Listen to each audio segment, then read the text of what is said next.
if you like shooting small groups, you're going to want to stick around for this one because not only can he do it, he can do it consistently. Jeff, how you doing, man? Real good. How you doing, Eric? I'm doing great. So, I mean, I was just looking at your resume here. It's quite impressive. So you shoot short range bench rest. That's your main gig? Yeah, that's correct. I mainly do 100, 200, and some 300 yard, 300 meter group shooting. So there's a number of disciplines, and I've just kind of chose that one. I've done some score, a little bit of long range down a match in Delaware, but primarily I've focused the last 7-8 years pretty much exclusively on the group shooting. Yeah. So so you're currently the IBS president? Yes, that's correct. We sanction a bunch of events each year. We do group shooting, we do score, we do long range, which comprises of 600 yard and 1,000 yard. Then we've also just started a new Rimfire sector this year. It existed years ago, but it's just kind of been rekindled. We have a gentleman that's been kind of heading that up, so that's kind of a new emerging market for us. But basically, if it involves shooting, it involves sanctioning of events. That's kind of us. The IBS has been around, I believe, 56 years. So it's very seasoned. It's been around forever. There's lots of glue there with records, with events. We hold events, all over. So we're called the International Bench Rest Shooters, but we really, at this point, I don't believe we do anything internationally anymore. But basically, you can look at the website at some point. It shows, our match schedule. It shows pretty much everything. Shows the officers. Shows, a way to get in touch with us, and that's always a great way to get in touch with me. People email, my phone. All of our contacts are there if people are interested in such. You talk about Rimfire. That seems to be really catching fire in every discipline. I mean, I see the 22 NRL, the 22 PRS, the 22 F class. They have F class now, 22, and of course, you guys are doing the bench rest. So 22s are here to stay. I agree. I think the entry is pretty, a little more, palatable for getting into one of those rifles. I don't shoot the Rimfire. I understand you really kind of have to search ammo and tailor it towards your gun. So I'm really, I'm learning. I haven't competed with it, but I would like to. I mean, I think it's something, certainly the sound signature is very minimal compared to, what you and I do. So, that's always important in today's world, unfortunately. You don't have to reload, man. I don't know. Every time I think of something that you don't have to load for, and I know for what we do, right, that's a big part of it. Like if you don't reload, you're going to fall behind. You're not going to compete. You're not going to win. I mean, you can compete, but you're not going to win. But yeah, I agree with that. I don't know. Every time I think about a Rimfire where I don't have to load ammo or even pick up brass. Right. And brass today is, can be so difficult to get. You don't want to damage it, hurt it. It's like sacred brass these days. So I agree with you. Yeah. So you, 2021, I mean, I know you had a long trajectory of winning, but 2021, you had a pretty good year. So at the NBRSA Nationals, you set a world record. What was that record? That record, leading up to that record, actually, I had set in 2018 with a railgun, and I've done it with 3 separate barrels now. Starting in 2018, I set a record that stuck, that dropped the IBS railgun record. That's unlimited. We shoot 10 5-shot groups, so there's 50 record shots with the IBS. I broke that record to like I think an 1860 AG. Then the following year at the Nationals, IBS Nationals in 19 or 20, I rebroke my own record again at 100 yards to 1770 AG. So that's 50 record shots.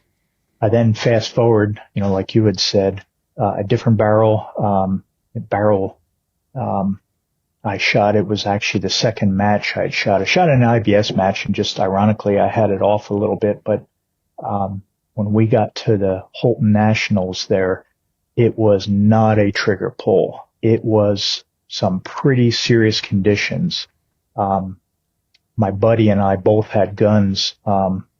Harley Baker shot like a 1950 AG, and it was like he had, had done incredible, and he really did. He just chose the wrong day to shoot it, was the bottom line. But, that AG was measured at the range, I think at just under 171 thousandths of an inch. So that is 100 record shot or 80 record shots with a railgun. And the thing was just, an absolute laser. I remember firing the last group. I remember it specifically because Jack Neary, we talked about Jack Neary, but he watched, there were a pile of people watching. I had the gun get a little loose, and on the very last two targets, I realized I had to retorque my top, the top of the rail a little bit just to get the tension back on. It heated up quite a bit during the day, so the aluminum must relax just a little bit. So didn't change the tune of the gun, but that brought it right back in. Pretty heavy condition on the end. I mean, guys are shooting 3s and 4s, and it took me about 3 minutes to shoot the group, and shot like I think I shot a 139 group, 10 shots. And wow. It was just, they were just piling in a hole. It was just amazing. I would just, it's one of those things that you have to, you got to be in it, and you really got to be seeing it that day. And, it was just, everything came together. Had a gun. You've talked about, the Indian and the bow type thing. And this was a case where, the bow was just incredible. I mean, it was an absolute laser. When you said the shots were just piling in there, were you having to move around? You said it was windy. Are you having to hold off for the wind, or you just aim and pull the trigger? Now I do. I hold with a railgun. I shoot very untraditionally. About 4 or 5 years ago, I went to a rubber mat system for all my shooting. And the mat allowed me, I had kids that shot, so we always had a little different setup. It allowed me to quickly get everything lined up with the target. And it really allowed them, they had a habit of doing some cross firing. And, this thing just allowed you to slide things around, get it in place. So where I'm going with this is I use that same mat, like a thick 1/4-inch rubber mat belting material that the railgun's on. I have special feet that I've made. And what I found with that rubber mat with a railgun is normally it's very difficult to hold on a railgun. There's dials on it, and you can dial, but it's dangerous to dial. Part of the railgun is one that comes right back to a very good fixed location. It takes the Indian out of the equation. But I do like to simply push on that railgun, and it springs right back where, my original aim point is. So I'm constantly fudging, holding. At 100 yards, I can move about a 1/4 inch in any direction. And that's usually enough with a railgun. If it gets really snotty, or if you're shooting stuff that, is outside that 1/4 inch, you better have the brakes on anyway. But it's really easy to move it around, and that's how I shoot them. Most people probably never realize that the bullet can move at 100 yards. You know what I mean? It's 100 yards, right? It's the misconception is that, the wind's not going to affect it. It's only 100 yards, but you guys deal with that all the time. And I mean, you guys are actually holding off, like for myself, long range F-class, we're holding off feet. You guys hold off like half a bullet or a third of a bullet, or it's minute, but you guys are trying to put them all through the exact same hole. Yeah, that's exactly the case. I mean, we really are. Sometimes you'll hold a 1/4 bullet, half a bullet. You have to account for the Magnus effect, where you have, a little bit of, some vertical component of that drift as well, which you would too. At distance, it would be a lot more pronounced, but, you're basically holding, at an angle across that target all the way across. So, as it picks up or lets up, you just have to be, aware of that. But we do hold, I think the better shooters today really do hold. I think there's a large group of shooters that do put it in the same spot, kind of wait for the same conditions. So there's a couple different strategies. That's what makes the group shooting. And even out 300 meters or, Jim Klein's Tack Driver event, I mean, you are holding your rear end off, to hit those targets, in pretty heavy conditions. And the answer, I mean, I've shot in conditions strong enough at 100 yards where we'll see an inch and a quarter of movement, at 100 yards, is very, very common. So, it's absolutely there. And to shoot small groups, you gotta absolutely be able to read that wind like crazy. Yeah, what you guys, it's not, how do I put this? I mean, you guys obviously have the equipment, to do it, but you guys also have to be on top of it. Otherwise, everybody would win, right? Everybody would tie for for first place. Right. But right. There's that element of the shooter being able to, obviously some guys are on top of their game, not every weekend, but some weekends are better than others. Yep. Now, you said your rifle or that barrel you had shot it before, but it was off a little. What do you mean by that? Well, we tune these things and we're looking for a gun. With a rail gun, you have to be able to shoot 5 shots and it literally has to be a 0, just literally one bullet hole. And, that one, I'd broken the barrel. I didn't have time and I took it to the IBS Nationals, had, I think, 18 shots. It looked pretty good. I screwed up one group at 100 yards at the IBS up at Camillus, New York. I remember I was like in 3rd place, kind of shot a big one on the end and I'm like, oh boy, that wasn't good. And sure enough, it kicked me down, I think 5th or so. I think Joe Hines won the thing. How big is a big group? I think I shot a 307. Okay. So, it's, center to center, 307 thousandths of an inch. It's big in our world for 100 yards.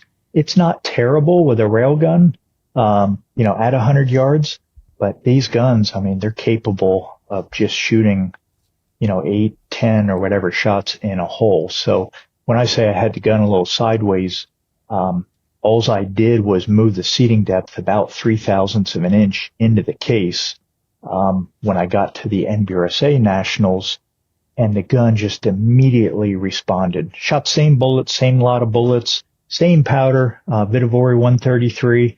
Remember I was shooting 2010 lot powder at that time, 349.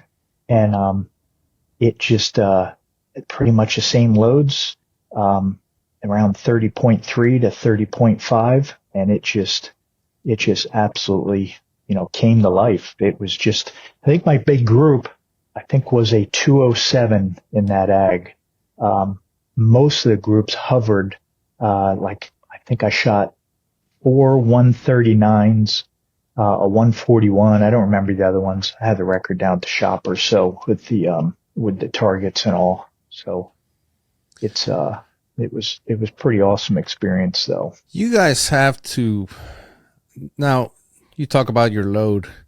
Do you use the same load all day long or you have to change the load throughout the day? Yeah, we never get a chance to use the same load. I mean, it's a rarity. I think if you get an extraordinary, an extraordinary barrel, I think will hang there on your load, be a lot better all day. But typically, I tell everyone and folks getting into this game that you really have to learn to be competitive with what I call average barrels. You got to stay on top of them. You got to find a good seating depth. You have to work with a tuner. In my case, I use tuners. And you have to find that really good average load. I'm not looking for one that just is burning zeros. I mean, I'd love to have it, but you need a gun that is just very, very honest and can allow you to shoot good groups. Group shooting is not about shooting small. It's about not shooting big is really the key. So we will typically in a day move a load about 3/10, 4/10 of a grain of powder. I typically shoot incredibly hot. About 4 years ago, I started doing this. I just found there was a plateau that happened up there, and where some guys think 30.3, 30.5 with light varmint guns is hot. I shoot as hot as 31 grains, 31.3. I was just down at a match in Georgia, in Dublin, and I was over 31 grains for a lot of the matches down there. So it's, what I use to make them go in a hole and try to buck conditions as good as possible. But yeah, to answer you, I mean, we have to change the load. I don't know how you guys do it. Maybe you have different loads in your F-class setup where you have morning, afternoon. I don't know how you guys do that. Well, How do you do that? I'm curious.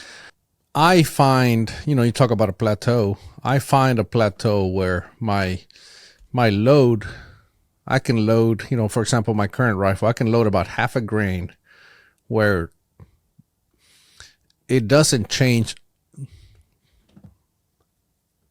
point of impact on target, even though I'm going up a half a grain, right? And then once I identify that, 0.4, 0.6 grains or 0.5, whatever, barrels are different. Obviously the ones that are more tolerant, like you're talking about, those are the ones that get put away, especially if they shoot really good. Yeah. Because they're very tolerant.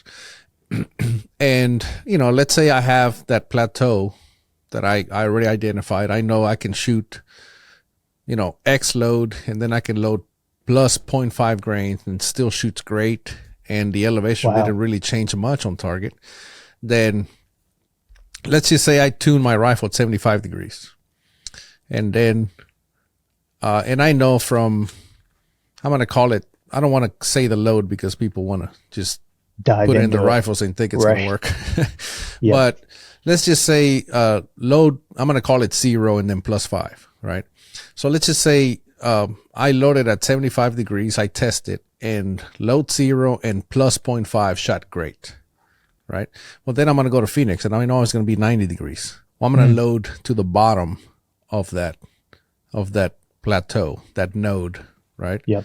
But then if I'm going to be, and then if it goes the other way, if I'm going to be shooting where it's, I don't know, 60 or 50 degrees, let's say I'm going to England. Well, then I'm going to load to the upper end of that plateau so that it gives me that full grain to get pulled down, right? Now, if I'm going to be shooting around 70, 75, I'm just going to load to the middle and send it. And then, of course, I do the rest of it with a tuner. If I get there and it's still not working, then I have typically 2 or 3 settings with a tuner that I have tested also. And I test that. And typically I try to get there a day early or at least 2 days early.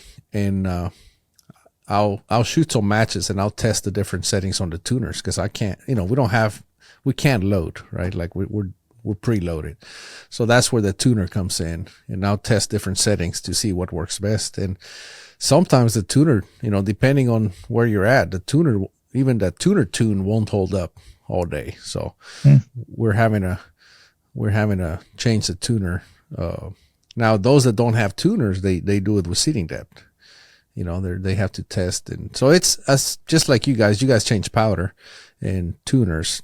We don't have the option to change powder. So, I just do everything with a tuner. Some use seating depth. Yeah. I've never been successful there changing.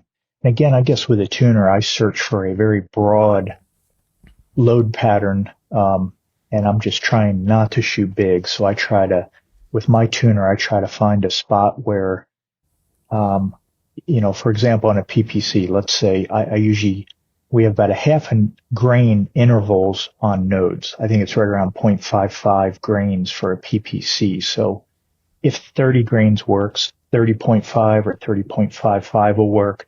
If 30.5 works, 31 grains will work. And you can also drop down, and you'll find the PPC will ag at all those spots. There's only one good place to be for a weekend and for a set of conditions. And it might be the lower node. It might be right square in the middle. But it does absolutely change. And you have to, you kind of have to pick a spot, know that barrel. But with the tuner, I've been more successful where I really find that broad tune. I'll load like 30.2, 30.5 and 30.7 and have, usually 4 or 5 shots each. And then I'll go through a whole seating depth ladder and first find where the seating depth is the best. The tuner's on the barrel. And once I've gone through and I found, without even adjusting the tuner, once I've found kind of the happy spot on seating depth, then I'll go over to a tuner test where I'll load what worked the best right at that time. So if it was 30.3 and 20 thou into the lands, I'll load up around 16 or 18 shots, and I'll just fire typically just 2 shots. And, we all probably do the tuner testing the same way. You're looking for, them to, you're looking for them. I literally look for about a half a revolution of the tuner to go through one hole. I do, move about a half inch on the target to a different location, but I'm looking that they're hitting the exact same spot. And I'm sure you see it too. It's just amazing to me, that tuner, you move that little bit of mass and all of a sudden that thing will jump. It will jump a quarter inch. Just a one little micro movement on a 32 pitch. It's just amazing. But I've never really had the success. I've read a lot about it, but I guess it's a variable maybe I should look at. But I personally, once a tuner is locked in, it's a rarity that I ever move that thing again. Like you said, we're doing it with powder typically. So that's how I use tuners for 10 years. And that's how I recommend my customers to use the tuner. Find a wide spot, put it in the middle, and don't touch it unless you have to. Leave it alone. Right. That's the best way to use a tuner. Yep. The reason I'm starting to move mine is because of John Myers. John Myers was a mechanical engineer that used tuners, and he said it took him 5 years to figure out how and when to move the tuner. And he decided to retire from the sport, and he shared his findings with me. Of course, he swore me to secrecy, which is pretty common. If you know John Myers, you would understand. He wouldn't share anything with anybody, but he won a lot. And but anyway, long story short, he's like, all right, I'm gonna tell you what I did, but you can't tell nobody, because it's not just his findings. There's others, actually some bench shooters. I don't know who they are, but he told me there were he worked on this stuff with a few bench shooters, and he's like, not only for him but for them. I said, fine. The point is, he shared with me what he uses to move the tuner as a guide, right? And he shared all that with me, and I'm testing it right now. And I say I'm testing it because I want to make sure this stuff works, but so far it's been pretty successful. But it's still pretty nerve-wracking, because you go and you shoot an incredible score, and then the next match, 2 hours later, you go, well, the gun was shooting amazingly well. Now I'm going to go change that. Well, if you change it the wrong way, you're done. You're out in the sticks. Yeah. And in F-class, I mean, we're score shooting. You drop a point or two, oh man, you might as well hang it up. It's tough. So it's still pretty nerve-wracking when I go turn that tuner, but so far it's been working pretty well. So I'm still testing, but yeah, that's how John Myers used to keep his gun in tune. Yeah, a lot of the score shooters, they preload, and they will get on there and start moving their tuner around if that gun is off just a bit. I mean, I see it all the time. I see it. I don't get to a lot of score events, but at the Tack Driver, I'll see the long range guys, they preload, and I see the score guys will reach up there and grab that thing, and they get that gun shooting again. So it's definitely not a myth. That, there's a lot going on with the vibration and everything, on that barrel. So what is a barrel tuner? A barrel tuner is a device that attaches to the end of the barrel that allows you to tune the barrel harmonics in order to shrink your groups as best as possible. There are multiple types. Here at Cortina Precision, we have what we call the next generation easy tuner brake. This is a tuner and a muzzle brake combined. Now, if you're simply looking for a barrel tuner for your, let's say, rimfire rifle or even an air rifle, then the Easy Tuner V2 is probably going to be the best option for you. This tuner uses a spring to eliminate backlash and provide the most repeatable results. In order for you to attach it to your rifle, you can either have the barrel threaded by a gunsmith to attach the tuner directly, but that requires an inch 250 barrel, or you can use one of our adapters. These adapters come threaded in multiple different threads, half 20, half 28, 3/4 24.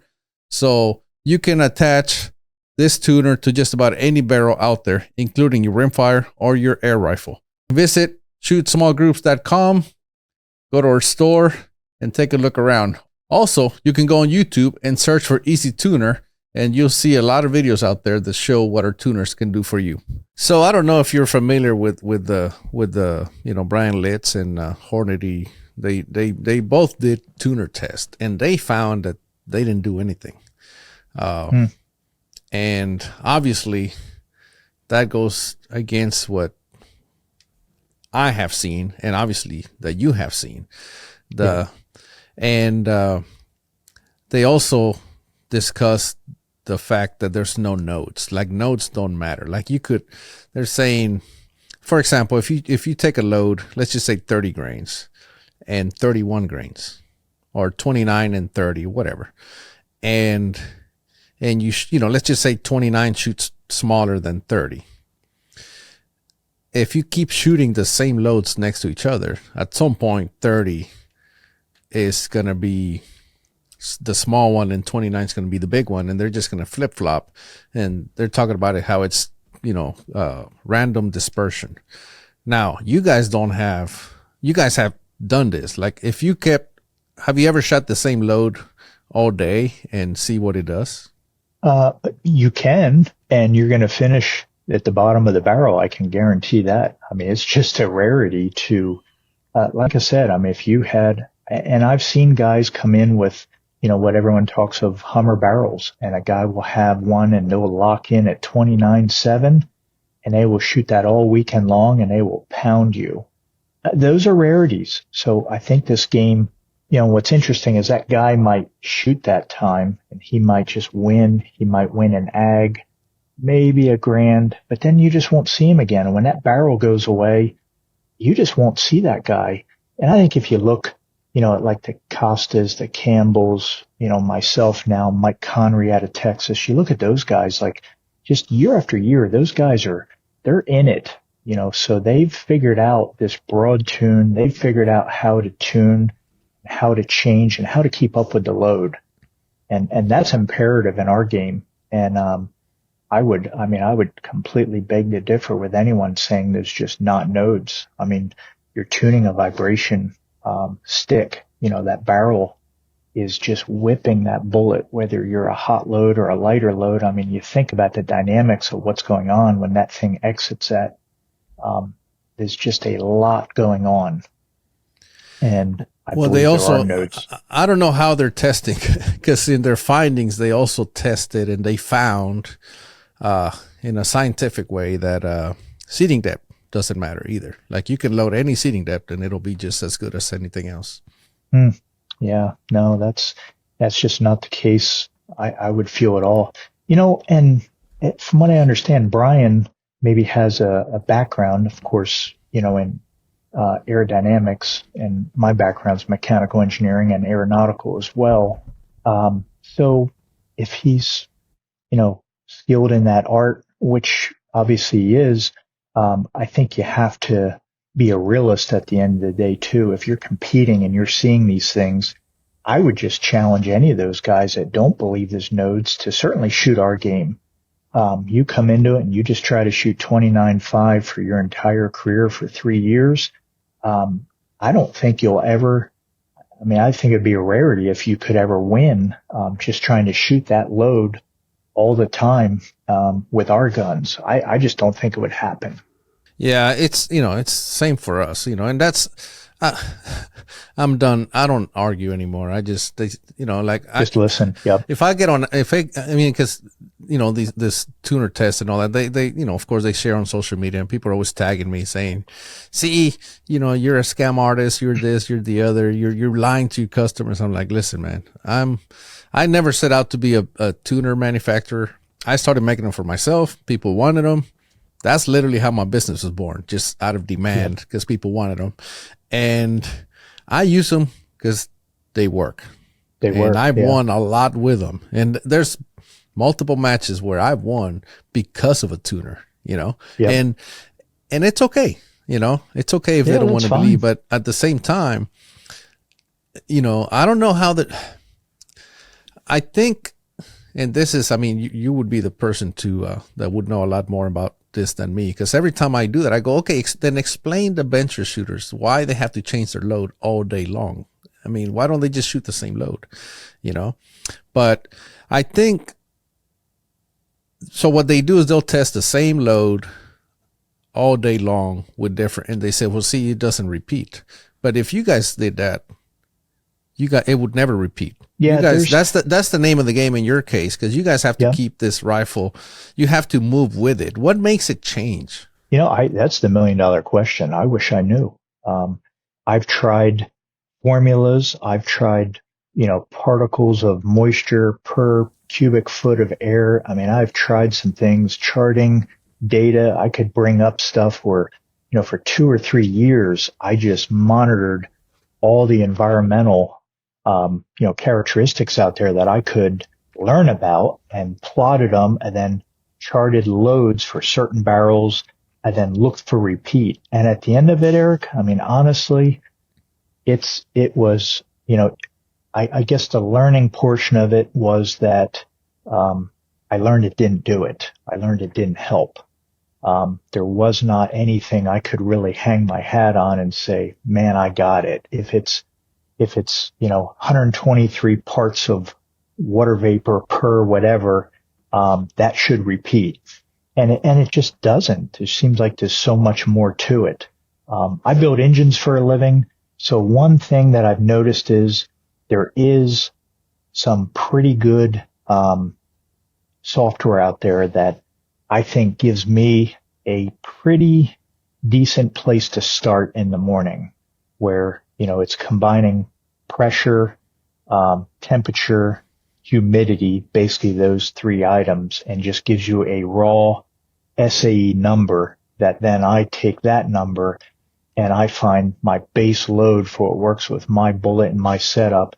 And I'm usually within a tenth. It's pretty interesting, and it does seem to show a trend if it's going to shoot hotter that day or if it's lighter. So, it's a work in progress. I think all of us we try to use tools and stuff around us, but I don't think there's anything definitive I have. I think at the end of it, it's that feel thing. And I can remember Tony Boyer 10 years ago telling my kids when they were just starting to shoot, he would just say, it's right here. I feel it. And I was like, man, this guy, no, you don't just feel it.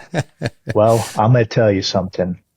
That man has wisdom where he spent enough time, and there is something that you feel. You can feel that inflection in the air. If there's a cold front coming through or a moisture in the air, back east here, you'll just feel that change in the air. And you better make a very quick change to the load. I mean, classic, if you're shooting along and all of a sudden, within a half an hour it's going to rain with a PPC, you better drop the load 0.2 of a grain. As soon as you feel that in the air, you better drop it. Wherever you're at, drop the load for sure.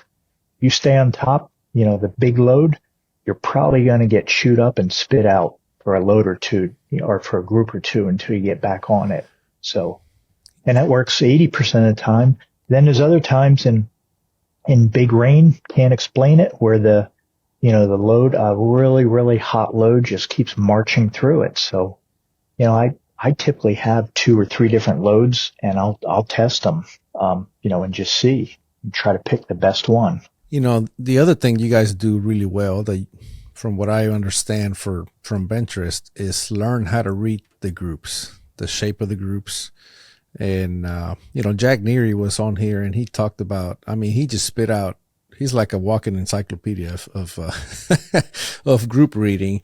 He said, if the group does this, you got to do that. If it does that, you guys know exactly by looking at your groups what is lacking. We try. And a lot of times we take swags at it too. I look at bullet holes. We shoot 243 diameter bullets in the 6 PPC, 6mm bullets. Typically, I like to measure a single bullet hole on the paper when my stuff's right.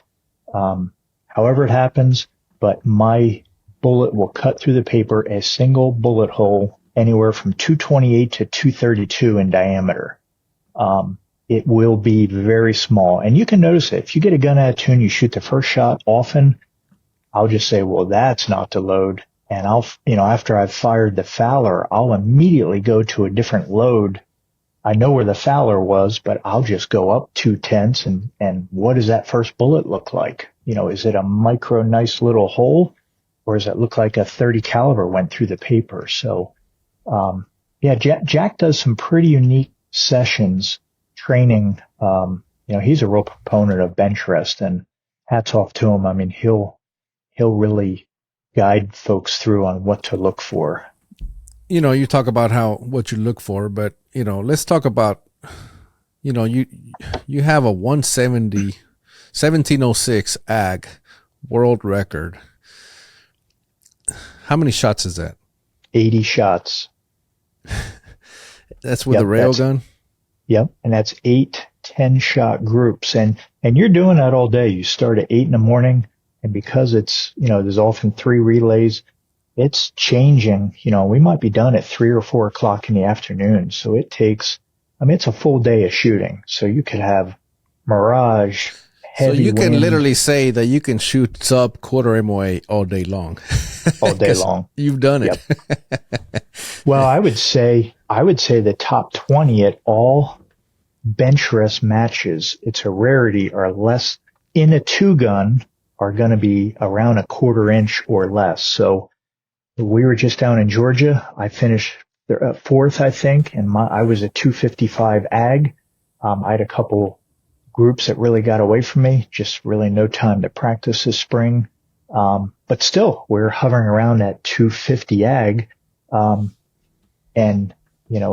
seen 2 guns and 3 guns. Those records keep shrinking. I mean, Lee Hachigan a couple years ago, set a record. I think it's a teen 3-gun, like a 1995 or a 201.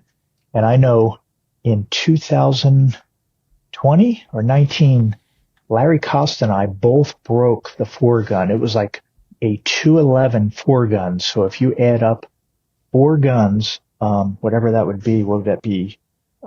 200 record shots plus 250 or so. And we were right around 207 AG. So less than a 1/4 inch by, 40 thousandths of an inch for all of those shots. So wow. It's, yeah. Now, your brass prep, everything has to be perfect. Like you can't just open a box. You can't. We neck turn it. Jack's probably gone over this, but we neck turn. I use a CNC machine over a mandrel. I do things a little different too. Most guys with PPC shoot the 220 Russian and fire form. About 5 or 6 years ago, I went over to the Grendel brass and I just pushed it back, 6.5 Grendel. I pushed it back about 3 thou long, then did all the prepping, turned the brass, and I started firing that brass directly on record at a match, no fire forming of that brass, because I just recognized so often, even with the 220 Russian, that you would shoot some incredible groups fire forming. So I just, like I said, for 5 years or so, I'll show up at nationals with brass never fired. The World Championship in France, same thing. I had 6.5 Grendel. When I showed up at that match, I had brass that first time primers were going in that brass were at the World Championship. So how nervous were your teammates to see you do that? Well, I don't think at all, because I've been doing it for 4 or 5 years. But that's we know that, or we know, I'm going to put that in quotations, that, virgin brass, especially in benchers world, it's like that's a big no-no. Like you don't compete with virgin brass, right? And now you're showing up to a world championship with virgin brass, and not even because PPC they don't make. No, they don't. And while they do, and there's some manufacturers, I guess, Norma does make a PPC that you can just basically turn the neck. So basically prepping brass, whether it's 220 Russian or the 6.5 Grendel or variants, there's now the 6 arc. So there's other calibers. That's that smaller head. It's kind of in between the 222 and the 308 head stamp. So it's basically a 443 or 445 diameter is the head. So that's the Grendel, the 6 arc, and the PPC or 220 Russian, and also that 7.6239. They're all that size. Not a lot of cartridges in that size, but that brass prep is just turning the neck within, I use about 3 thousandths clearance, nothing special. I don't run it tight. I did loosen it up. About 7 or 8 years ago, I used to run it a lot closer. And now I've just found that 3 thou, even with a PPC, works really well. I do make all my own resize dies and cedar dies. And that's really where it's at, Eric, as far as, I make my resize dies, and I size the neck portion. I size the neck as part of the resizing process, and I have them in 0.5 of a thou increment, and that's going to straighten out. So if I start with 6 Grendel brass, when I run it through my die, if I spin that stuff, a needle, a 10th indicator might just wiggle. So that brass is getting straightened out. And this game of shooting is absolutely an equipment race, and you can't let any stone unturned. You have to look at your brass prep. You have to resize it, see what kind of run out you have. You have to load it and see again what run out. I think for bench rest, what we do, I think there's about a 7/10 rule. If you're midway up the ogive and you have more than 7/10 of run out, I think you start to see that on the paper. So that's my personal opinion of it. And, the cedar dies I make, try to, just with routine basic cleaning, they'll usually do within 0.5 of a thou very repeatably. And that's key. But as far as brass prep, I don't do anything with primer pockets. I don't ream them. I don't uniform primer pockets. I don't weigh brass. I do trim brass every time I fire it. I do shoot hot, so I have one of those auto trimmer deals where every time it's fired, it's cut to length. I'm a proponent of keeping that brass pretty short, at least 15 thousandths shorter than the actual chamber. That's my rule of thumb. I think with the pressures that we're at, I think that instantaneous bang right when that occurs, I think you're pushing the brass. In modeling, I see it shows up, it should be 12 thousandths of an inch. So at 15 thou, you should have ample clearance there at the end of that, the ream chamber to handle that. So I think it's extremely important to chamfer the OD, a bit more than the ID. I just think when that thing goes bang to release that bullet, and when that thing swells out there, I want that brass to be able to slide forward or do what it needs to do inside that chamber, very, very cleanly. So, and that's really what I do with brass and brass prep. I don't get a lot of firings out of my brass, unfortunately, shooting hot. Some days brass can be, it's hard to explain. It's one of those things where we talk about tuning and where to be. There's just certain days where you can just wreck brass. And then there's other days you can shoot really hot and you'll never hurt the primer pockets at all. It can be the same lot number. It's just one of those things where I don't have a good explanation, but I do know that, sometimes I'll get 3 to 5 firings out of brass, and then the primer pockets are loose. They're done. Do you guys ever do any chronograph work on your loads? I never have until recently. And then I just got one of those new little devices. The Garmin's. Yeah, the Garmin, just a little amazing thing. I had points on my Cabela's club, so I bought one, and I've stuck it to my bench just to see, mainly at home testing, and literally only for a month I've been testing it. And it is amazing, different lots of powders. Also, I'm always fooling around with neck tension, 0.5 more, 0.5 less, a thou more, a thou and a half more. And it is amazing. If guys are saying that seating depth or neck tension doesn't really change or there's no nodes, like if you use that device, it's amazing that, you'll shoot 4 shots that 3,600 feet per second. You go 5/10 of a thou less, and I pick up 15 feet per second average, just with a little bit more neck tension. Moving the seating has the same effect. So, I think there's something to be learned there. Really, we look at the target. We want to shoot small groups, small ags. Believe the target. Yeah, absolutely. Well, now neck tension. What I found, and again, we shoot different disciplines, right? We're dealing with big bullets, a lot of powder. And what I found is, for me, the neck tension, I used to shoot really light, like 1,000ths, and traveling and all that with the heavy bullets, it bit me. One time I got to a match and my rifle was just shooting like crap. And it was a double whammy type of thing, because I always seat my bullets long, and I final seat at the match. Well, this time I decided I'm just going to seat them to length and be done with it. Well, my rifle was shooting like absolute crap. Well, what I realized is because they moved, and anyway, It was a nightmare. But so I was like, all right, enough of that. I'm just going to go more neck tension. And I found through my testing. So for example, if I use the exact same load and you move the seating depth, or not the seating depth, but the neck tension, you're going to find some that shoot better than others. Sure. However, if you find, let's just say you find one that goes to crap on you, a neck tension. Let's say you go from 2,000s, you go to 4,000s neck tension. It's like, well, that doesn't shoot. Well, if you change, you have to retune for that neck tension. And once you do. Then you'll get it to shoot again.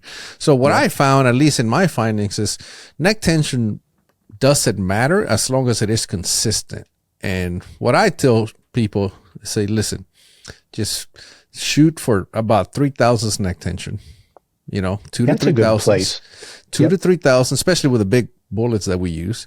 Shoot for 2 to 3,000, somewhere in there, and then just tune for that. And as long as you can get it consistent, consistency is key. I say get it consistent, because if you can't get it consistent, it really doesn't matter what your neck tension is, because it's not. If it's not consistent, then you really don't have a neck tension. It's all over the place. And so I've settled for about, what I do is my bushing is 4,000ths under loaded bullet diameter, and my mandrel is 2,000ths under bullet diameter, and I run it twice, because I've tested running it once and running it twice. Running it twice makes things way more consistent. So if you go to my website, on my store, I only make mandrels that are either 1.5 or 2,000ths below bullet diameter, and that's it, because that's all you really need. Yeah, I'd say we're right in that same range. I think I use a 263, what I call an ultimate die, and my loaded round is 266 and 5/10. So it's maybe 3.5 thou of actual tension, on the bullet or so. So, but it's a lot. I mean, it's a lot of tension. I remember we were at the World Championship, and one of the guys, French guys, were there, just a guy helping on targets, and he was an avid shooter. He didn't make the French team, but he's like, hey, could I seat one of your bullets? And, I put one in there, and, it was the fun day at 300 meters or so. And, I held the bottom and the top of the press, the little arbor press. And he's like, no, I got it. I was like, no, you'll probably flip the thing over if I don't hold it. And he proceeded to push down on it. He's like, holy crap. And I mean, there's a lot of tension. And I think the Vitavori in the PPC wants to see a really big spike. That initial spike just seems to really clean up that powder burning, on the PPC. It works for us. I think a lot of guys, some guys shoot lighter neck tension. I think a lot of them, I make a lot of those dies, and a lot of the guys that are winning are using my dies and around that same amount of tension that I use. So I think most guys are shooting quite a bit of tension. Yeah, that's like I said, that's been my trajectory. I used to shoot really light, and now I'm, like I said, that's the formula that I use. I don't know what the neck tension is. I can find out, but it shoots. Yeah, it's not important. It shoots. Yeah. That's exactly right. Yeah. Like I said, I don't care. It shoots. Same thing with seating depth. And I know this is probably going to flip you upside down, but I figured out one day, I was sitting around thinking, I said, why do I need to know where I'm at? You know, because they always go, where are you at in relation to the lens? And, you know, number one, measuring to the lens is a freaking mystery, right? Because, you know, there's the reason there's a million different methods to measure to the lens, because I don't think none of them are accurate, because you're a cone measuring on another cone, right? And you're trying to measure that contact point. Yep. So what I do, I find jam point, kind of like you guys do. And then, and the reason I like to find jam is because that's the point at where if I seat longer than that, my bullet's going to stick in the rifling. And a lot of times we have to open the bolt. And I found what I call the guardrail. Like, that's the guardrail when you're driving down the highway. Don't hit that. Just stay away from that. And I find that jam point, and I back off 20 thousandths, and then I test, make sure the bullet doesn't get stuck in there. And then I start my seating depth from there. I just start testing, and wherever it shoots, I just leave it. And so people will ask me, well, what's your relationship to the lens? I said, I have no idea. I just know the gun shoots really good, and my base to ogive is 2.255. It's an easy number to remember, and it shoots there. They go, well, how far away from the lens? I said, I don't know. Are you in the lens? I said, I'm in the lens. I just don't know how far. I don't care. It shoots. Right. And Eric, do you find if you use the same reamer, do you find that you're, you know, with a given lot of bullets, you're always at the same relative seating depth for 3 or 5 or 7 barrels? Do you just see they're always right there? I'm on 9. This PRCW, I'm on my 9th barrel for the last, I'm going to say 4 or 5, because the first few I was trying different reamers. But on this one reamer, the last, I think 5 barrels, I just used 2.255. I loaded there, and then then I just tune it. Yeah. Well, there's a lot to. I have, the longer I shoot, the more I try to simplify my process, because I make stupid mistakes. Even, you know, a simple mistake. So what I do is I said, okay, this seating depth has shot well for the last 2 barrels. That is now my seating depth. Okay, 2.255. I have 2 comparators that I made. That's, you know, you may or may not know, I own a machine shop, so I made 2 that measure identical. Because that's the other thing, right? These are comparators, and people think they're gauges. No, it's just to compare one to the other. So they're not all the same. So I made 2 that are identical, and one stays on my traveling kit and one stays on my reloading bench. So 2.255. That way, when I travel, I know that they need to go to 2.255, because sometimes, you know, most of the time I take 2 guns, and I don't want to have 2 different seating depths, because I know I'll get them mixed up, and then, you know what that's going to do. So I settled on one seating depth, and then I just do tuner from there on. And that's how I ride. That's how I ride the conditions.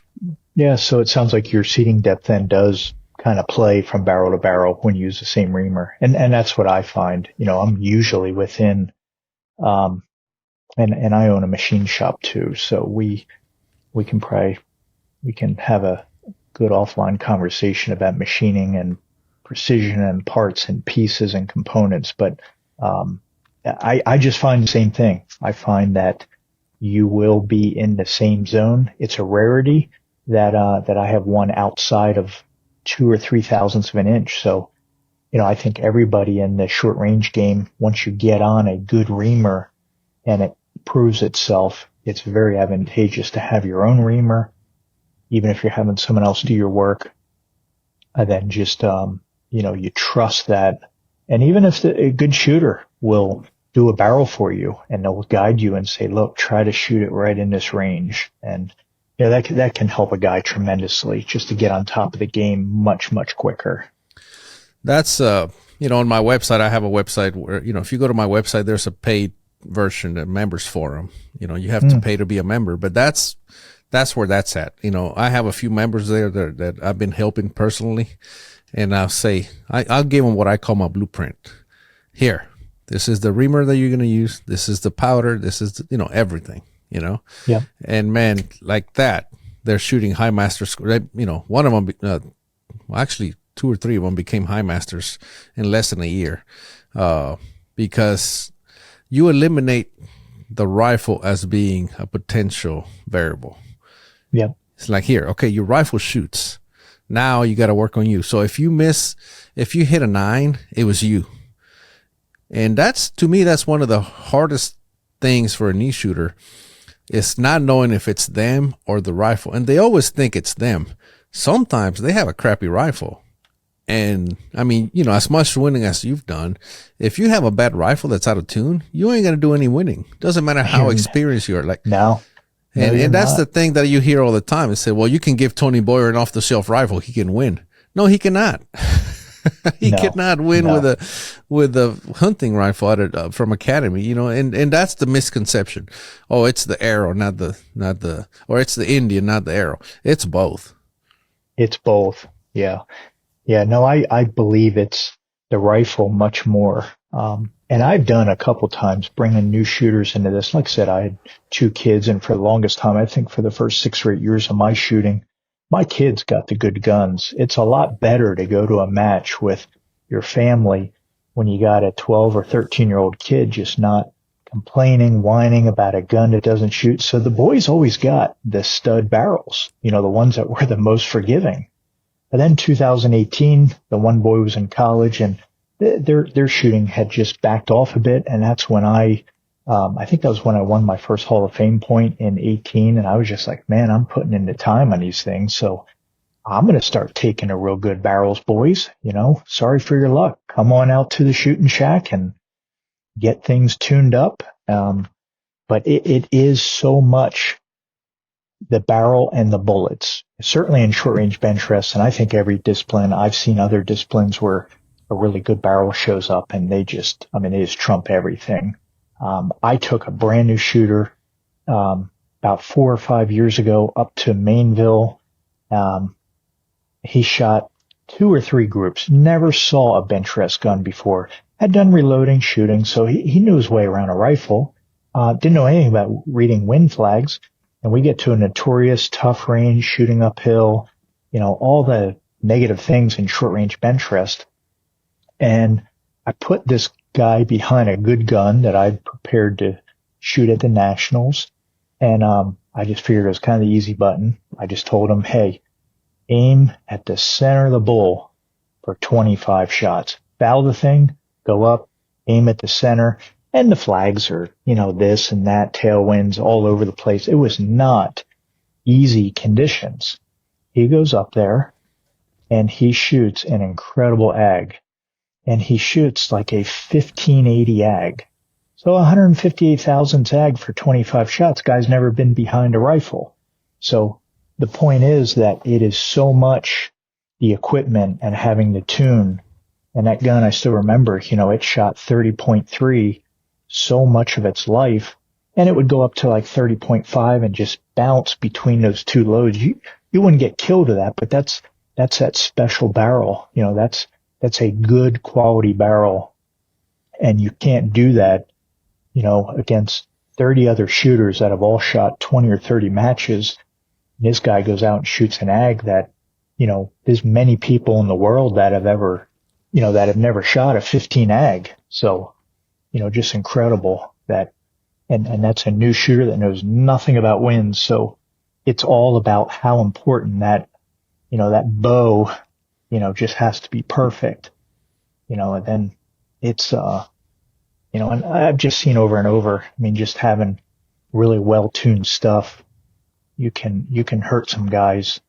You can really gain on them, especially at 200 yards with a really, meticulously tuned rifle. Yeah, we see that in FLS as well. You'll have the kind of the newer shooter, and all of a sudden they bring, the conditions are calm, and they'll just start just pounding on you with a really good rifle. And I've been shooting for over a decade, and man, I can't catch them. And I'm thinking, come on, wind, because I know that's going to be the equalizer, right?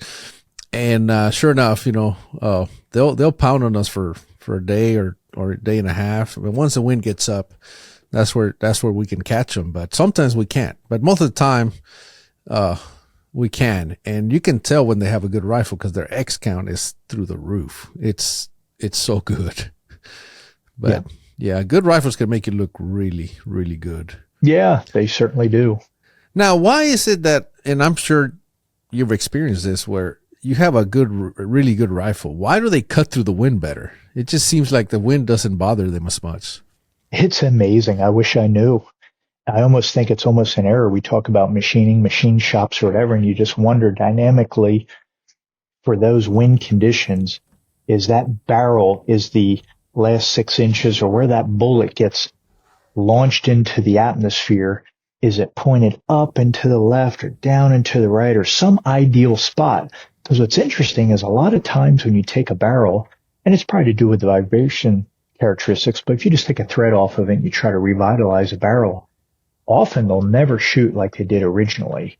And, the quick thinking is, hey, maybe it's just the dynamics changed in that barrel and you just had it at the ideal length. Is it the ideal length? Or was it exactly how that thing was pointed into the atmosphere that just was right? Because, there's a lot going on with bullets when they leave that muzzle. There's so much going on. That bullet, exaggerating it. I mean, that barrel's, pointing somewhere. And as that thing in slow motion is whipping up, and right at that point, that bullet's released. And, if you can imagine you're walking forward holding a drill, you're squeezing that, and that's the rotation of the bullet, the chuck, and you just take that thing and you rotate that in a circle. I mean, you have the bullet is moving in an epicyclic damped cone is what's going on heading down range, and that cone is shrinking as that bullet's going down range. So you think of everything going on, of that release point of, does it cancel some of that out? I don't know. I mean, it's very interesting. It'd be really interesting to use what, the military has at like Spark Labs and really try to identify the pitch and yaw at a bullet at every 10 feet, and find that Hummer barrel and find what is that bullet actually doing all the way down through a range of a Spark Lab. What is it doing? And I think that's the $1 million question, that so many of us I certainly wonder. Now, most people, and this doesn't really happen much often anymore, but they used to take a Remington 700 and blueprint the action, but they would only mess with the front end of it, like the threads and the face and the lugs, and the bolt face, but they would do nothing to the firing assembly, the cocking piece and the bolt shroud and the spring and the firing pin. In your opinion, how important is that? I think fire control is everything. The rest of that stuff can be upside down. I mean, not garbage. It's got to be somewhat right, but that fire control is everything. And I've made a lot of parts over the years. I typically shoot bats, but I've made a lot of, I now sell those, but we make a bushed fire control, on the back there that's pretty close tolerance. There's a special bushing that comes out, but that cocking piece, has to slide through. There just can't be any friction there. That has to be so consistent. Springs have to be right. I just see a lot of issues out there with, may drill, holes, are not straight. They're not really where they need to be. I would say that fire control is 90% of the game. Yeah, that's what I found. I mean, of course, I learned gunsmithing from Speedy, and the very first time I went to go learn from him, I learned one-on-one because I wanted to start learning how to do my own barrel work, because I don't know, I just one day sitting around thinking, you know how it is, those drives home from the match when you shoot bad, and you just kicking around every freaking possibility, and then I go, okay, as long as I keep getting my barrel done by others, I'll have the exact same advantage as every one of their customers. Now, right. These people are doing it for money. This is their business. This is what they do for a living, right? And you know how shooters are. I need my barrel done. I need it now. I need it. How do I know he wasn't doing my barrel when he was pissed off, or somebody just whatever. I don't know. Like, did he do it on a Friday night at midnight because he was trying to get it done, or when was this done? Right. And I said, you know what? The only way I'm going to be able to find out exactly how my barrels are, because to remove at least that doubt, I need to just do it myself. So, right. All right. So I bought a lathe. Same way. I bought a lathe at night. I said, okay, now I can spend the next decade trying to figure out how to do this. Because, I mean, chambering a barrel is quite simple, but it's like, it's not the chambering. It's those little secrets, those details. What's the minor details? Well, I can do 1,000 barrels and log everything and try to figure out, or I could just call somebody who's already done it, been there, done that. So I called up Speedy, and he's like, yeah, sure, I'll teach you. So he taught me one-on-one, and we became pretty good friends to the point that he would release some of those secrets, Yep. And of course I tried and it worked. And anyway, and been doing my barrel work for that long, over a decade now. But my goodness, what a difference to be able to do my own barrel. And not only to be able to do my own barrel work, but if I have a barrel that I just put on, let's say there's a match coming up in a month, and I just chambered a barrel and it's not shooting, I can chamber another one and have another barrel. Like I can give up on a barrel quite quick and maybe put it on the shelf and revisit it later. Whereas if you have a gunsmith that's doing your work, you might be locked in on that barrel for some time. Yeah. True. So I started doing that, and but anyway, I learned about the firing system from him. And my goodness, that just opened up a whole nother world that I was not even aware of. When I showed him my actions, I had custom actions, and we're going to fit up barrels to them. And he grabs the bolt and he grabs the shroud, and he just goes like this, and he goes, I'll show you how to fix that. I go, what's wrong? There's nothing wrong with it. I said, these things are brand new. And he says, fine, then they're perfect. Then I realized, idiot, shut up and just listen, right?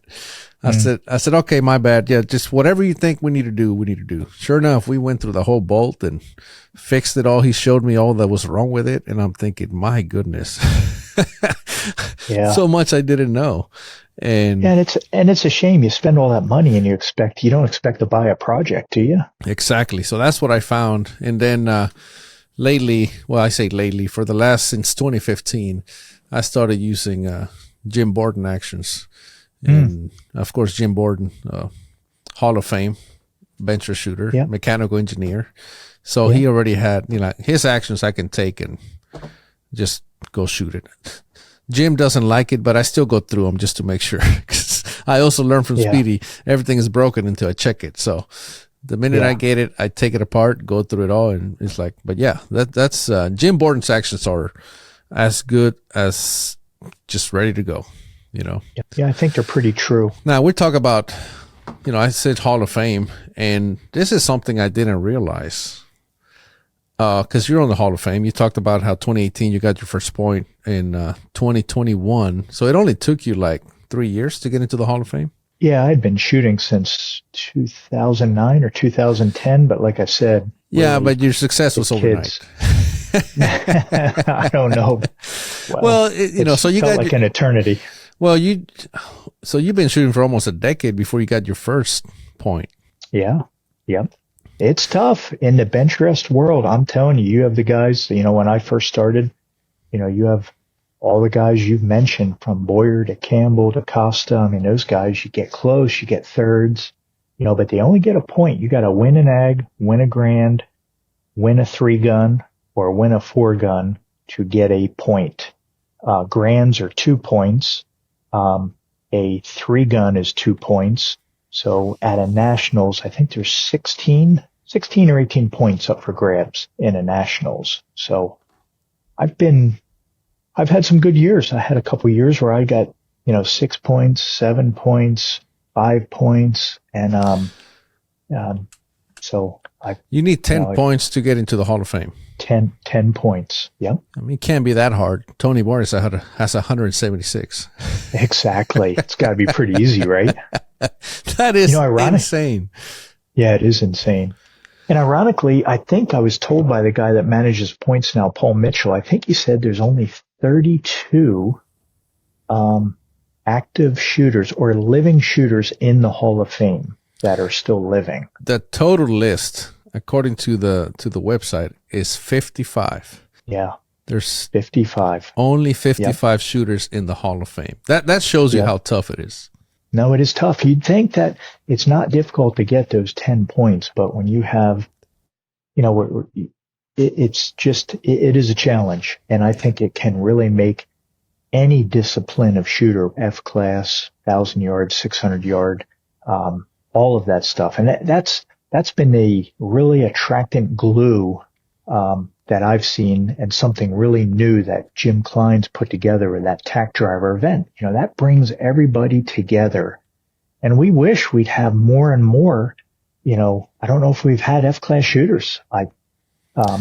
He invited me in. You got to come. Well, here's what happened. I'll tell you, because I already told him, and of course he thinks I'm making up an excuse, which, whatever, take it as you want. But when he and I did the interview, he said, he goes, I'm going to put you on the waiting list. I said, go ahead, put me on the waiting list. If I can get in, I'm going. And of course I didn't hear back. And then, the Formula One race is going to be here in Texas, in Austin. It comes every year. So the Formula One is going to be, so we signed up for it. We got, some of my friends are coming in. We got a house and everything. We paid for it all.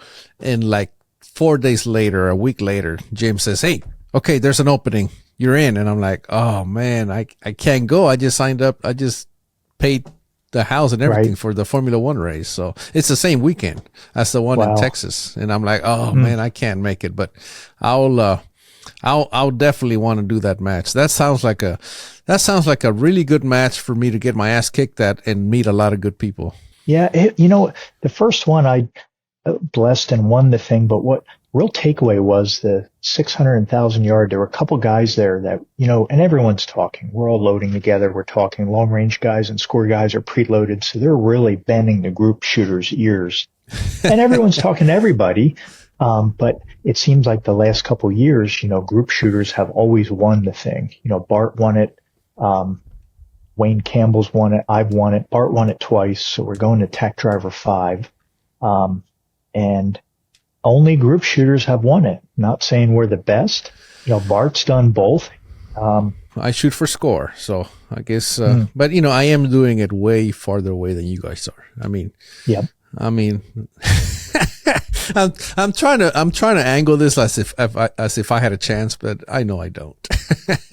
Well, and there's something to be learned from the group shooters. Maybe I just wonder if you tune or change and I really don't know the answer, Eric, but it would be interesting to adopt.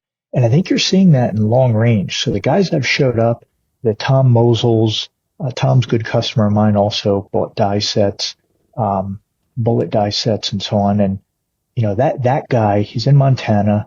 That guy tests. I think you've interviewed him a couple of times. Yeah. He's testing machine. He is a testing machine. And I think he's really learning that, bringing some of the stuff from the short range game, just learning from us, is certainly helping. And I know he's got a lot of world records, and he is like you said, he is a testing machine. And he's shooting the distances you guys are, right? 1,000 yards. Tom actually was very helpful when, cause now we started making full-length Sighting dice, and he was, one of the guys that helped us test the WSM line. He's also using my tuners, and he's always sending me different tests, and he's always testing something.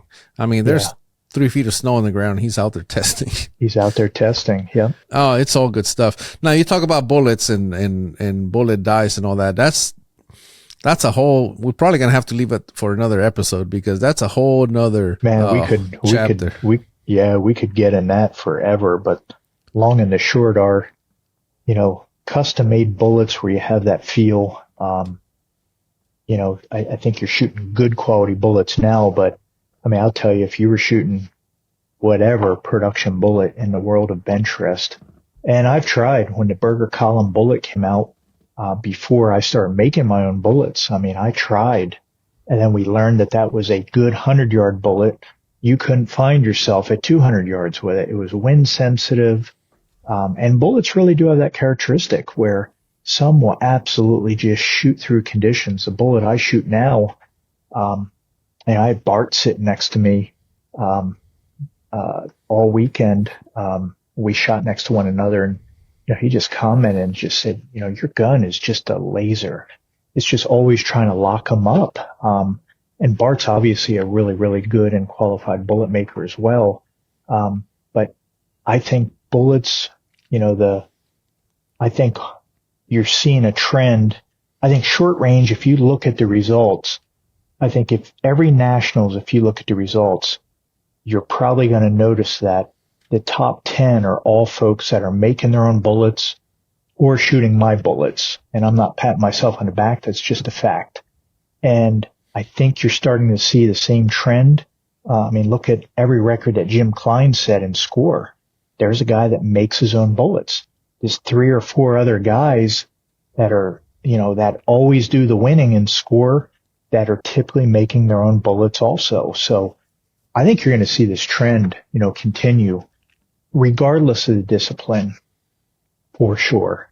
Well, the Speedy keeps telling me that I need to make my own bullets because, you guys shooting factory bullets in benches, it'd be like almost us shooting factory ammunition in long range. Right. But anyway, we let's do this. Why don't we have you back and we can discuss bullet making and all the benefits of it? Yeah, we could. And we've made it easy. I think we're one of the only ones. I'll just say that, we can sell a turnkey, or if a guy just wants a set of dies, he can just get dies. But we make a billet press on on one of our 9-axis machining centers, and the thing is extremely true. But when I send it out, I've made bullets. Preferably, I'll make bullets on jackets that you've supplied or whatever the customer, whatever jackets he has. And I try to shoot every set of jackets or every set of bullet dies. So I would say we're one of the first that have made bullets and bullet making, very, I'll just say very easy. It's really not complicated. There's really not much to it. At the end of the day, you're smashing copper and lead together. How difficult is it? So. I bet you I can find a way to screw that up. No. Jeff, man, I appreciate you being here. This has been great. We're going to have to do it again because I know I want to get into touched on it.